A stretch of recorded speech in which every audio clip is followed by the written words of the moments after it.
900 પરિવાર સાથે તોળાતું જીવન જોખમ.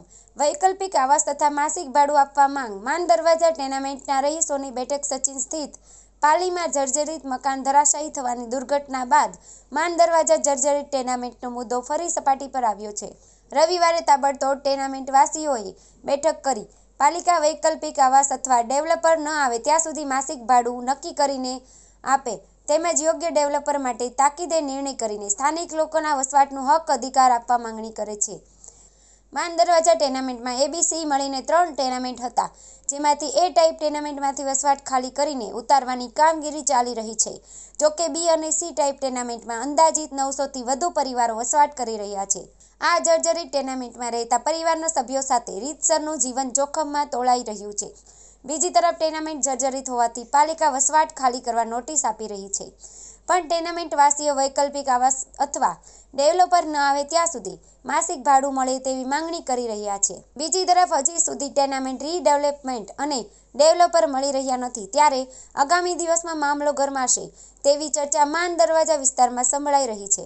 અત્યારે આ માન દરવાજા એબીસી ટેનામેન્ટ જે લિંબાયત ઝોનના ટીપી 7 આંજણા ફાઇનલ પ્લોટ નંબર 188 પૈકીની જગ્યા પર આવેલી છે. એ એવી જગ્યા છે કે રિંગ રોડ અડીને આવેલી છે અને ટેક્સટાઇલ માર્કેટનો જે હબ કહેવાય છે એવા વિસ્તારની બિલકુલ નજીકમાં જગ્યા આવી છે.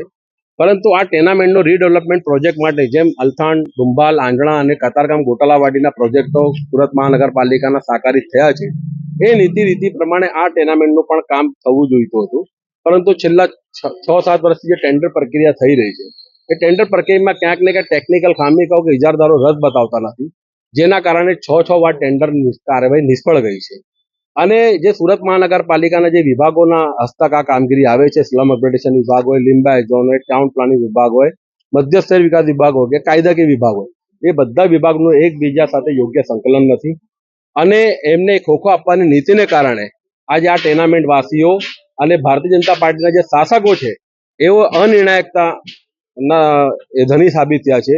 કોઈ નિર્ણય નથી કરી શકતા. નબળી કામગીરી, નબળા વહીવટને કારણે આજે 1312 પરિવારો ઘર વિહોણા બની ગયા છે. વૈકલ્પિક વ્યવસ્થા પણ નથી કરી આપવામાં. કોઈ પ્રકારની વૈકલ્પિક વ્યવસ્થા કરી નથી કે કોઈ બાંહેધરી આપવામાં આવી નથી કે ભાડું આપવામાં આવશે. કારણ કે અગાઉ 2021ની અંદર જ્યારે એ ટેનામેન્ટના 380 ફ્લેટ ધારકોને આવી રીતે કાર્યવાહી કરી હતી, આજ દિન સુધી કોઈને ભાડું મળ્યું નથી ને 380માંથી માત્ર 80 ફ્લેટ ધારકોને વૈકલ્પિક આવાસની વ્યવસ્થા કરી હતી. આજે સુરત મહાનગરપાલિકાના પોતાની પાસે પણ વૈકલ્પિક આવાસ અવેલેબલ નથી. આ એમને નવી વાસ્તવિકતા છે કે નથી કોઈ ભાડું આપવાની બાંહેધરી આપી છે. આપણે ઈશ્વરને એટલી જ પ્રાર્થના કરીએ કે આ ટેનામેન્ટ માટે જે નિર્ણય શાસકો અને તંત્રએ તાત્કાલિક ઝડપી રીતે કરવું જોઈએ એ તાત્કાલિક ઝડપી રીતે કરે ને આ લોકોને ન્યાય.